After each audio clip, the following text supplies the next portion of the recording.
ตอนเช้ามื้อนี้ผู้ค้าปลาทองคำพาชมพามาเบิ่งพามาชมน้ำพุงบ้านตะงอยอำเภอตะงอยได้ตอนเช้ามื้อนี้ผู้ค้ามาบริเวณน้ำพุงบ้านตะงอยหรือว่าพญาตะงอยด้านหน้าก็เพื่อไปไกลเซนสะพานและสะพานข้ามน้ำพุงสะพานเล็กพี่น้องข้ามไปพุ่นเด้ไปวัดบ้านตะงอยพุ่นเด้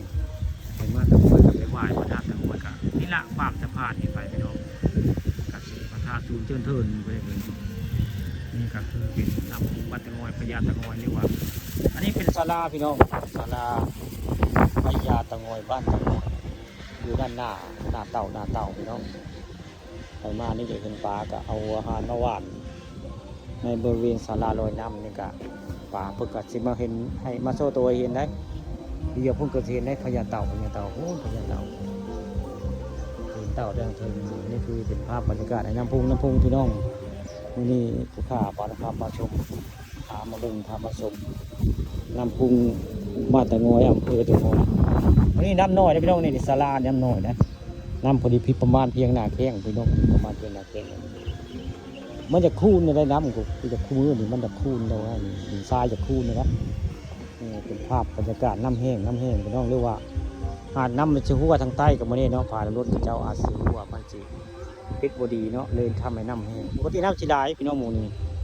น้ำใบตื้นในบริเวณนี้ตอนเช้าวันนี้ผู้ค้าปลาทองคำปลาส้มพามาเบิ่งพามาชมบรรยากาศคักพี่น้องทิวทัศน์สวยงามสะพานคักนะสะพานน้ำพุงบ้านตะงอยอำเภอตะงอยค่ะปลาทองคำปลาส้มวันนี้มาตอนเช้าได้เอาภาพบรรยากาศน้ำพุงแห้ง